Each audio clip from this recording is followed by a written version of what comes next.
de Café con Voz.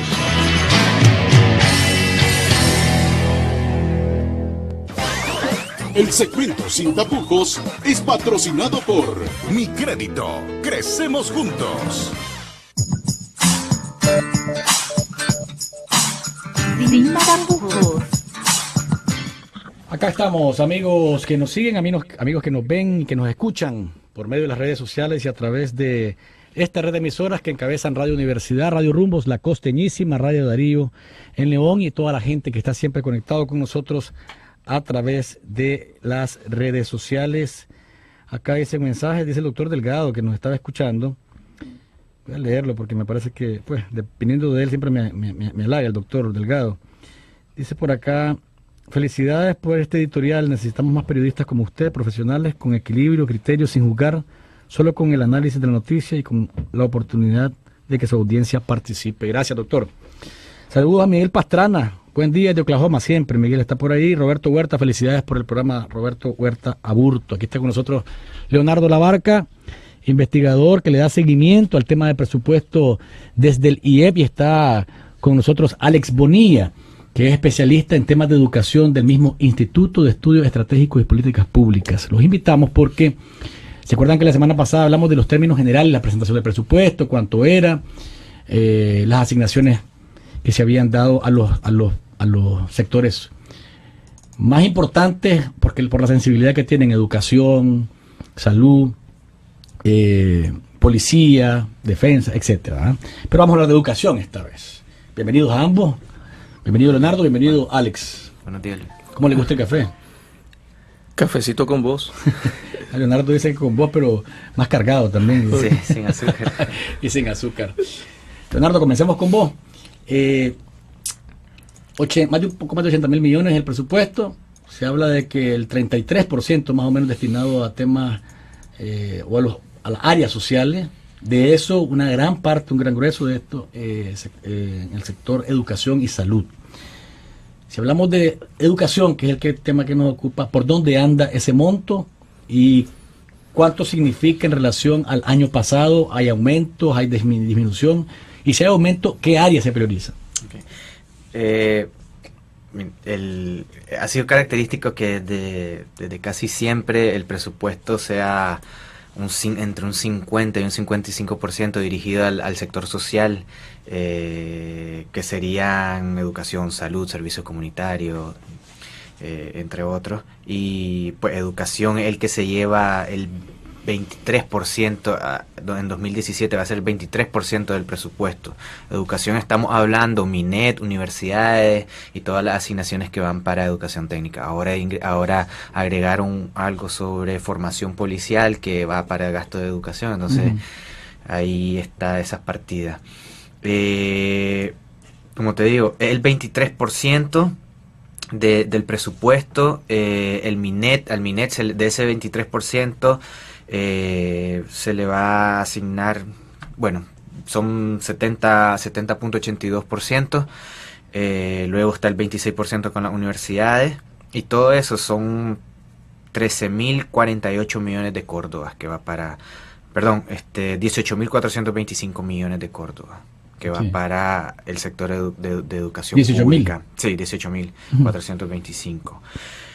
Estábamos mencionando que respecto al año pasado, esto sobre el monto total del presupuesto se viene a reducir un poco. Si vemos lo que se modificó con la reforma presupuestaria, que quedó en 23.24%, ahora va a quedar en 23.3%. Entonces estamos viendo que ahí en ese sentido hay una pequeña reducción.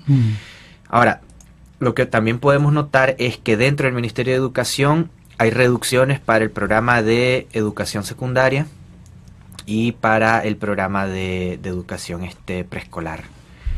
Entonces, por lo demás, tiene aumentos netos. Sin embargo, también... A ver. En relación al año pasado, ¿dónde estamos hoy? ¿En aumento, en disminución o estamos igual?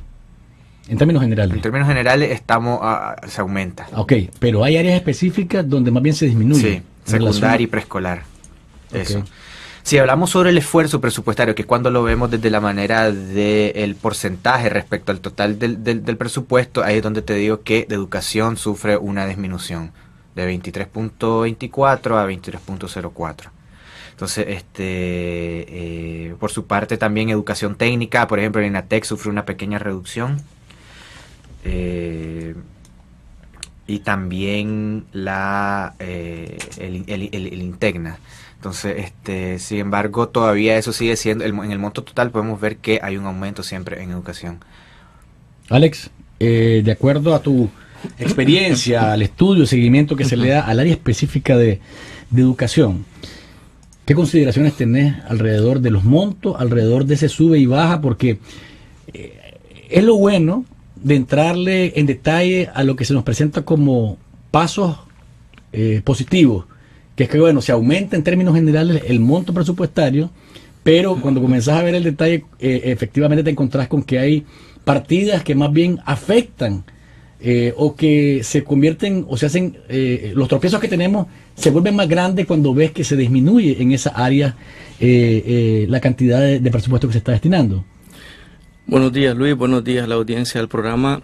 Realmente lo que podemos apreciar a partir de esta situación es que el aparataje institucional sigue siendo el meollo del presupuesto en educación, porque contamos con una ejecución que se destina más a los costos operativos que a la inversión social misma en el sector. Y eso, lógicamente, afecta a los programas más sustantivos del Ministerio de Educación y también va a afectar las metas y las estrategias que se planteen al respecto. El interés del gobierno ha sido en los últimos años concretar su política de escolarización, es decir, la importancia de la matrícula, incrementar la escolaridad de las personas, pero sosteniendo una estrategia de permanencia en las escuelas. Más allá de eso, la política de calidad educativa todavía no se ve ni se perfila, y eso te lo dicen muchas cosas, como por ejemplo los resultados que obtuvimos en el último estudio de UNESCO, donde Nicaragua aparece como los países con los más bajos resultados y los cambios más lentos. Por otro lado, te das cuenta que la inversión en la infraestructura siempre está afectada por el tema de la subejecución del Ministerio de Educación, y aquí hay un primer mal que atacar, y es que el Ministerio de Educación no cuenta con un consistente sistema de seguimiento, evaluación y monitoreo que permita en el corto o mediano plazo identificar los cuellos de botella que se tienen en la ejecución del presupuesto. Lógicamente que una subejecución destinada a las partes sustantivas va a provocar que los programas educativos no obtengan los resultados que el ministerio se plantea. Por otro lado, aquí vemos también que si se destinan menores recursos a la educación preescolar y a la educación secundaria, estamos hablando que se seguirá teniendo claro que la enseñanza obligatoria en este país solo son 6 años, cuando la tendencia en la región, por no decir Latinoamérica, es de 7 a 9 años de enseñanza obligatoria. La mayoría de países de Centroamérica y de América Latina en general, después del estudio de UNESCO del 2013, incrementaron en al menos un año más de enseñanza obligatoria. Y esto es no solo para garantizar la política de escolarización de todo gobierno, sino para comenzar a trazar la verdadera estrategia de calidad educativa. Por otro lado, si no se le está destinando a la enseñanza secundaria los recursos que también se necesitan para poder consolidar lo que se obtenga en la educación primaria, no vamos a poder obtener una enseñanza de calidad que permita a nuestros estudiantes insertarse a la educación superior o a la educación técnica de manera pertinente. Ahora, Leonardo, vamos a ir a una pausa, pero cuando regresemos, estos rezagos o esta subejecución y estos proyectos que no se llevan a cabo, el efecto que tienen, pero además de eso, desde el punto de vista de manejo presupuestario, de efectividad, ¿debería haber algún tipo de sanción para los funcionarios que no lo llevan? Porque yo escuchaba a Walmart justificando de que son los organismos internacionales, por ejemplo, los que no dieron espacio para una licitación, y entonces, bueno, pues justificando al funcionario nuestro, al que debería estar al frente, llevando la obra en tiempo y forma, incluso adelantándose o haciéndolo de manera eficaz. Vamos a la pausa y cuando volvamos estaremos hablando sobre esto y más con nuestros amigos de IEP. Disfruta de Café con Vos.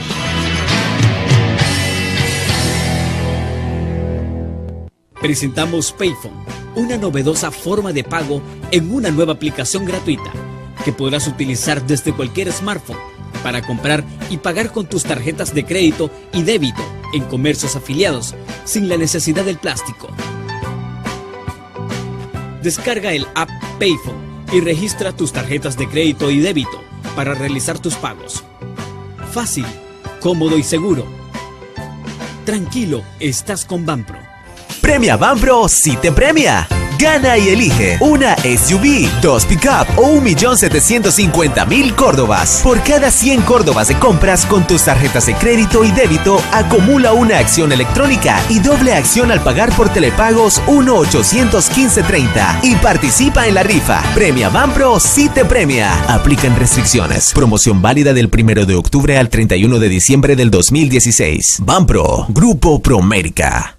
Hoy vamos a aprender sobre el presupuesto de Nicaragua. ¿Sabías que de cada 100 córdobas que gasta el gobierno, 24 son para educación? Esto solamente equivale al 4.72% de la riqueza que genera el país. De estos 24 córdobas, 76 centavos se dirigen a preescolar, cerca de 10 córdobas para primaria, 3 córdobas para secundaria y 6 córdobas para las universidades. Y para educación técnica se destinan solo 20 centavos de córdobas. Sin embargo, se necesita más presupuesto para mejorar estos sectores educativos, ya que todos y todas necesitamos educación de calidad. Ahora que ya conoces más acerca del presupuesto general de la República, ¿qué piensas hacer con esta información?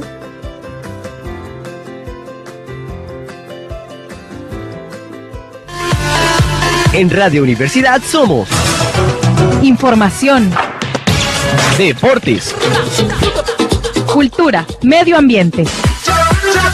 música y entretenimiento. 99.5 y 102.3 FM. Radio Universidad, 32 años, siempre joven.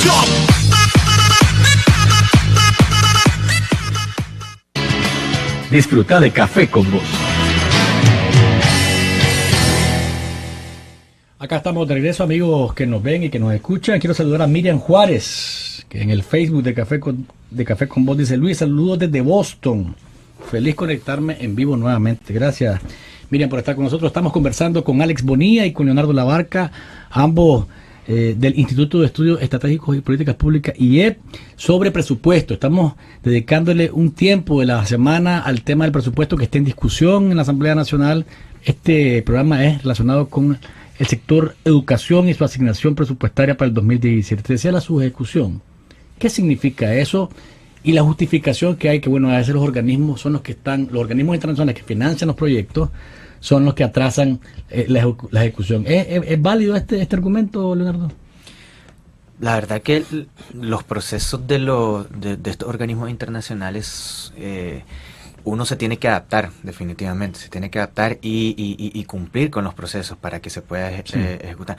El problema es que estamos viendo que año con año siempre hay esta subejecución, entonces, como decía Alex, no hay como un monitoreo para saber cuáles son las dificultades que está teniendo la institución para atacarlo y para mejorarlo. Entonces estamos viendo que cada año cuando se hace una reforma al presupuesto, vemos que lo que más se ve afectado es el gasto de inversiones del MINET, porque no hay no hay una ejecución correcta. Apenas el 5% a mitad del año en el programa de inversiones públicas del MINET es muy poco, quiere decir que hay serias dificultades. Sin embargo, lo que decía el señor Guálmaro, definitivamente se tradujo este año, pues, de que esos proyectos que se subejecutaron, que eran la mayor parte donaciones del gobierno de Japón, se incorporaron en este presupuesto. Pero no hubo un arrastre, ¿no? Exacto. Y esperemos que este año sí se puedan ejecutar esas obras. obras. Que no haya justificaciones. Alex. Un dato interesante, Luis. Mira, en la mesa de donantes del Ministerio de Educación, el Ministerio pone sus reglas. Si hay una subejecución, yo creo que debemos de ser responsables en decir de que es porque no se cuenta con un plan consistente para la ejecución de las inversiones en materia educativa. Los organismos donantes, es cierto, tienen sus procedimientos administrativos, pero desde hace mucho tiempo en el sector de educación se viene imponiendo lo que en su momento conocimos como la Declaración de París y los acuerdos de Accra, sí, que era que toda la cooperación destinada principalmente a los sectores salud y educación tenían que alinearse y armonizarse a las estrategias educativas, a las estrategias nacionales, en este caso para la educación. Ahora, debería haber entonces en el Ministerio de Educación un área específica que monitoree y que le esté dando seguimiento a cada uno de los proyectos. Esa sería una propuesta en todo caso. Mira, ya existe. Lo que pasa es que no se cuenta con el modelo de seguimiento, evaluación y monitoreo que requiere una institución como el Ministerio de Educación. Estamos hablando que tiene prácticamente el 70% de la atención educativa a las personas en edad escolar en el ciclo respectivo, es decir, a los que están en la educación básica y media. O sea, estamos hablando de una buena parte de la población estudiantil global de este país. Entonces necesitamos un sistema de evaluación y seguimiento y monitoreo que sea consistente, que realmente tenga el presupuesto que merece y sobre todo necesitamos fortalecer las habilidades de los equipos técnicos del Ministerio de Educación. Hay personas que están en el Ministerio de Educación y que creo que tienen todo el derecho de estar ahí, pero ya tienen alrededor de 30, 40 años de estar dentro del sistema. Y un poco el tema de cómo las nuevas ideas, cómo los nuevos modelos se pueden implementar cuando no tenés la adecuada capacitación de tus equipos.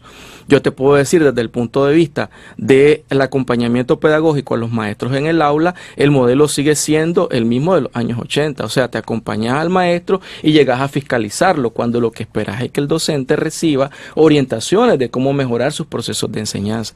Pero eso es por lo mismo, porque no contamos con un modelo de evaluación y monitoreo que nos permita en el mediano, en el corto plazo, tomar decisiones para mejorar cada uno de estos procesos. Recuerden que ustedes pueden participar 2278-4743, 2278-6747, aquí hay mensajería de texto en el 85-88-2912. Dice, siempre se hacen asignaciones y se dice que hay aumento en los salarios de los maestros, sin embargo, el costo de la vida real en Nicaragua es alto y el actual salario de los maestros no da para más. Debería de hacerse un ajuste real y además de eso pagar muy bien al maestro que es mal pagado en el país.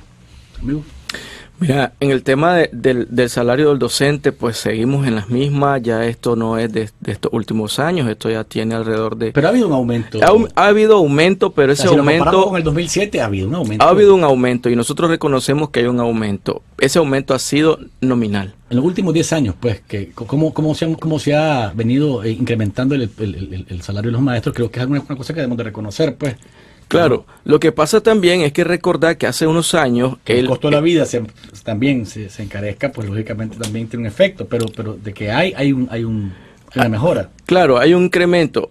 Sin embargo, lo que pasó en los últimos años, te puedo decir hace 2 años, fue que el bono solidario que a los maestros se les entregaba en un cheque separado al cheque del pago, fue incorporado a la planilla nominal.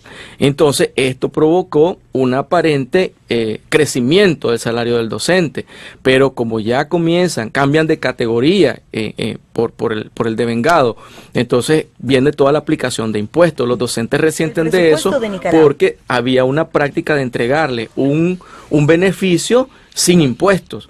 Entonces, vos mirás que hay un crecimiento, hay una aparente dignificación del salario del docente, pero en la práctica eso no es así. O sea, los docentes de Nicaragua siguen siendo los peores pagados de América Latina. Una persona que está trabajando en un hotel aquí nomás en Costa Rica gana $600, el doble lo que gana un maestro de primaria en este país. Entonces, por eso es que se da migración en la zona sur de una gran cantidad de profesores que están graduados, que necesita este país para reducir las brechas de empirismo, pero se están yendo porque no es atractivo el salario. Y esa es una tendencia de la carrera docente en este país. Nadie quiere ser maestro. Ahora mismo el Ministerio de Educación cada vez está hablando de mejorar los procesos de formación de docentes, pero no basta. Lo que hace falta es una política nacional docente que mejore tanto el salario de los maestros, dignifique sus condiciones de vida, como refuerce la formación que le venimos dando. Dice otro mensaje por acá, no perdamos de vista que, aparte de que el salario es bajo, los maestros tienen que buscarse la vida en dobles plazas, lo cual les hace ser menos, les hace tener menos tiempo para responder con educación e impartir conocimientos de calidad a los alumnos.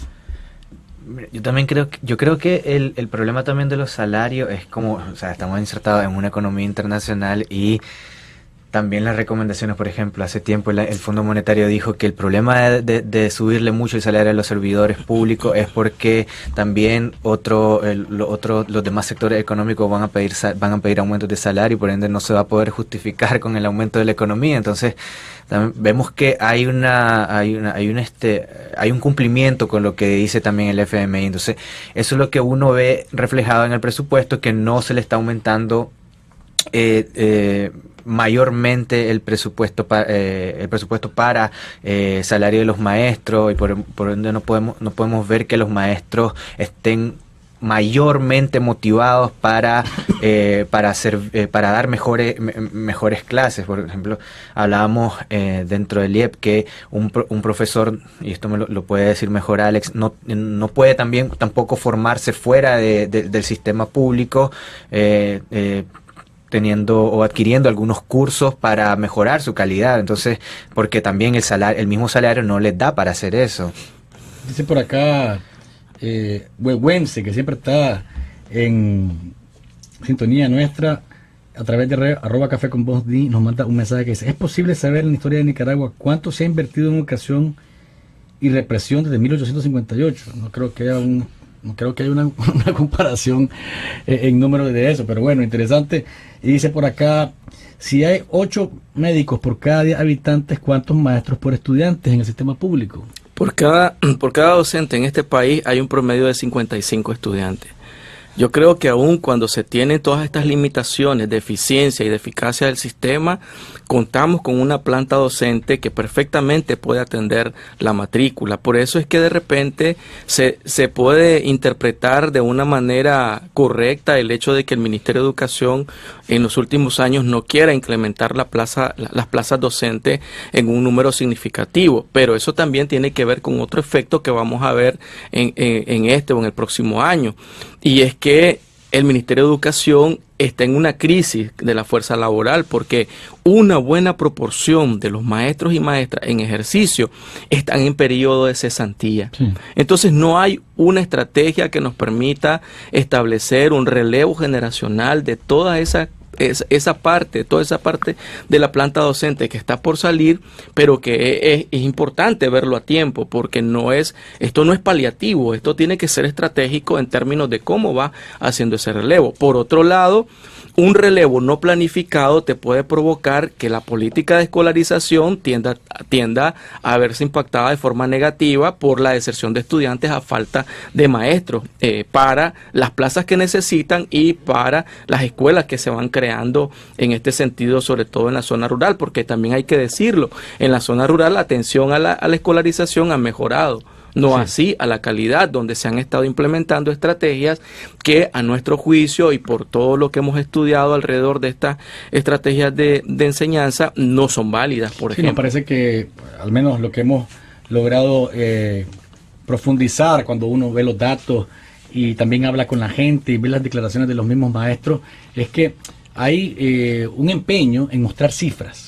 Es decir, hay más estudiantes incorporados al sistema educativo, sí. El salario se está mejorando, hay más escuelas o mejores aulas en el país, claro. Pero en la parte de la calidad seguimos siendo deficientes. Y eso me lleva a la siguiente pregunta. En la parte tecnológica, ¿cómo están los maestros, los docentes de hoy en un mundo en el que te exige prácticamente que sin estos aparatos que tenemos a mano, los teléfonos, las computadoras y el manejo de redes sociales y el manejo de aplicaciones y demás, el maestro debería estar en la primera línea para responder a la necesidad del estudiante, pero resulta que el estudiante maneja mejor que el maestro todo esto? Mira, tomando en cuenta lo que logramos ver en una presentación que circuló de la Agencia de Inversiones de Nicaragua, Pro Nicaragua, lo que el gobierno está haciendo en estos años es concretando su política TIC en educación. Y eso lo vemos. Semana pasada hubo un congreso de innovación educativa. Hace unos meses atrás vimos algunas empresas y algunas empresas privadas que están apoyando las iniciativas de TIC en las aulas de clase, haciendo otro evento con maestros de todo el país alrededor de este tema. Sin embargo, aquí el Ministerio de Educación tiene un desafío. Mira, Luis, en los años 90 que tenía la oportunidad de estar trabajando dentro de la institución, dentro del Ministerio de Educación, existía un compromiso de los países del DR-CAFTA de que al año 2006 todos los maestros debían de tener como herramienta de trabajo una computadora. 2006. Nicaragua es el único país que no cumplió con ese acuerdo. Sin embargo, si hoy en día para el gobierno es un interés primordial el instalar, legitimar una política TIC en educación para mejorar las metodologías, para reforzar los aprendizajes de los estudiantes, y si nuestros maestros no cuentan con la herramienta y sobre todo no están capacitados en las habilidades TIC, esta estrategia no va a tener resultados positivos. Aquí el desafío del Ministerio de Educación continúa siendo que los programas de formación continua a nuestros docentes tienen que también atender la parte científica, el dominio científico y técnico de nuestros maestros. Hay unos talleres TEPSEP, creo que se le llaman cada cierto tiempo. ¿Qué efecto tienen al final? Bueno, el TEPSEP tiene un efecto nada más de evaluación y programación del aprendizaje, tomando en cuenta los contenidos del currículo y planificando para un mes. Es decir, el último viernes de cada mes nuestros maestros se reúnen en los núcleos educativos, que son las circunscripciones educativas que el ministerio ha determinado por sectores en todo el país. Se juntan los docentes de un núcleo donde hay varias escuelas, en una escuela base, y ahí discuten sobre cuáles fueron los logros que obtuvieron en el aprendizaje de la programación del mes que culmina y lo que van a enseñar en el mes siguiente. Allí no hay más. Ahí es planificación y evaluación de lo que se viene haciendo en el aula.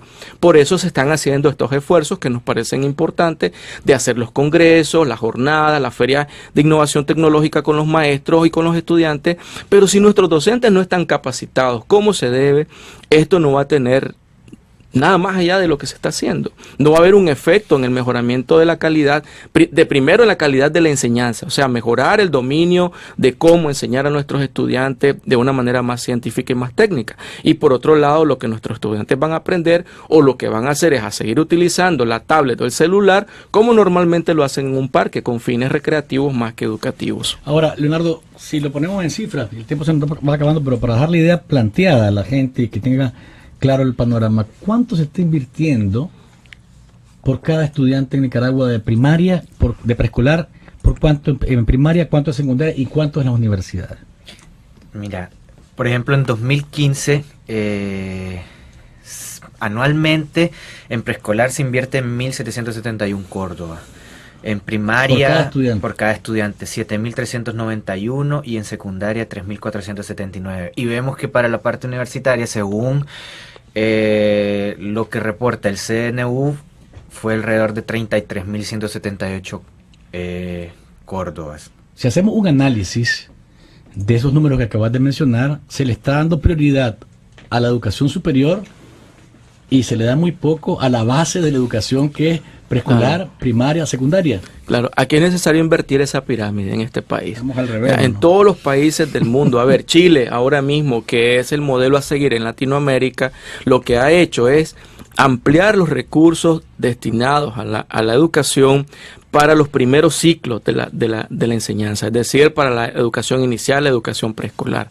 O sea, que tengamos en el año 2016 o que tengamos en el año 2015 aún gastando 1.771 Córdobas con 54 centavos por un niño o una niña de preescolar es irrisorio. Y por más que se diga de que vamos mejorando y vamos teniendo estrategias para que nuestros estudiantes pasen con éxito al primer grado y luego salgan del sexto y continúen, si no garantizamos que sean estos primeros ciclos, la educación preescolar y la educación básica, los que tengan la mayor proporción de recursos destinados a inversión en educación, vamos a tener los choques, nuestros estudiantes van a fracasar en las universidades y lo que estamos haciendo es siendo ineficientes en la ejecución de un presupuesto que está invertida su ejecución, es decir, orientarla más a estos niveles que son la base.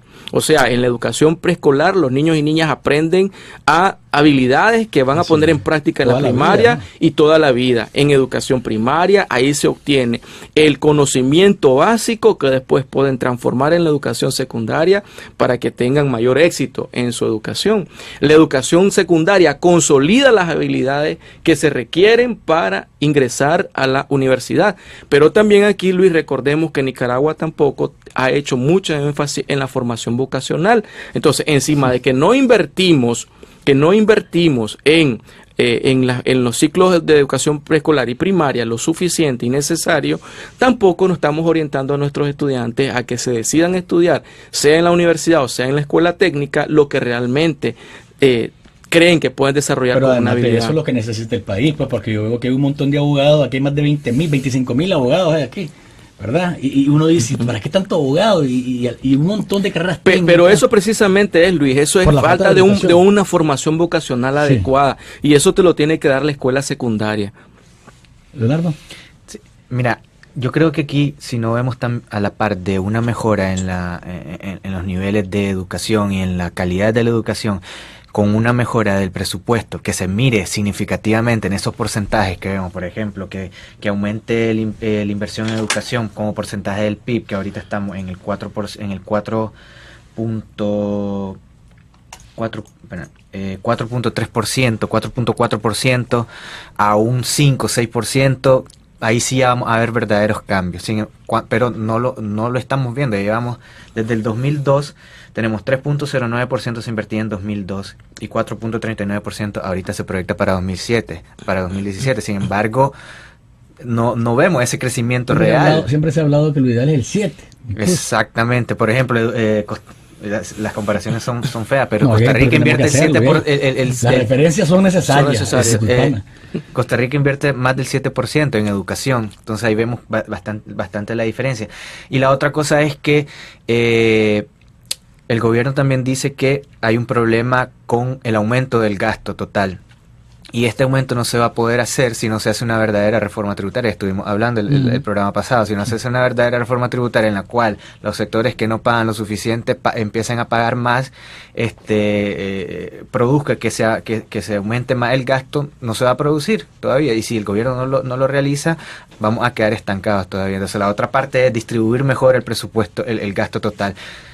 Así, y enfocarnos en lo que verdaderamente necesita el país, que es más educación. Dice Miguel Pastrana en el Facebook de Café con Vos, y con esto vamos cerrando: la mala calidad educativa nos impulsa a estudiar en otros países y sin beca, con sed de aprender y de esfuerzo propio, sin usar dinero del pueblo. Dice, él está fuera de Nicaragua. Amigo Leonardo, Alex, sus reflexiones finales acerca del presupuesto en general y el presupuesto relacionado a educación. Mira, Luis, yo creo que aquí en Nicaragua, si no tomamos en serio la educación como una prioridad, o sea, ya sabemos un derecho humano, pero debe ser una prioridad en la agenda de todo país. Los resultados que vamos a seguir teniendo en la calidad educativa van a ser los mismos de los que hemos tenido en los últimos años. Hay esfuerzos, reconocemos los esfuerzos como IEP, las políticas de escolarización es muy buena, los programas de atención a niñez en las aulas primarias es muy bueno, la inversión que se hace en términos de merienda escolar es significativa. Sin embargo, dos cosas proponemos. Lo primero es mejorar las condiciones de nuestros maestros y maestras, que son considerados el sistema de todo, el corazón de todo sistema educativo.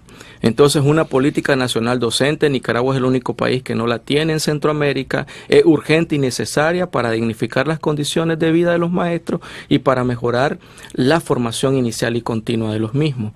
Y por otro lado, es necesario que el Ministerio de Educación apueste por la investigación educativa. Todo lo que en este país se hace en términos de educación, las mismas políticas se trazan a veces desde un aparataje burocrático que no tiene claro qué es lo que necesita este país. El IEP pone a disposición sus estudios en educación para poder trazar las nuevas políticas educativas 2017-2021. Leonardo. Nosotros no proponemos cambios drásticos, sino que, o sea, los ejemplos están dados. Otros países han salido de una extrema pobreza. Corea del Sur es uno de exactamente, ellos. Invirtiendo en educación. Que tuvo una guerra horrible, espantosa, y que hoy en día está dentro de las potencias económicas. Exactamente, esa es la receta. Vietnam igual, pero bueno, son ejemplos que deberíamos seguir. Gracias, Leonardo. Gracias, Alex, por habernos acompañado.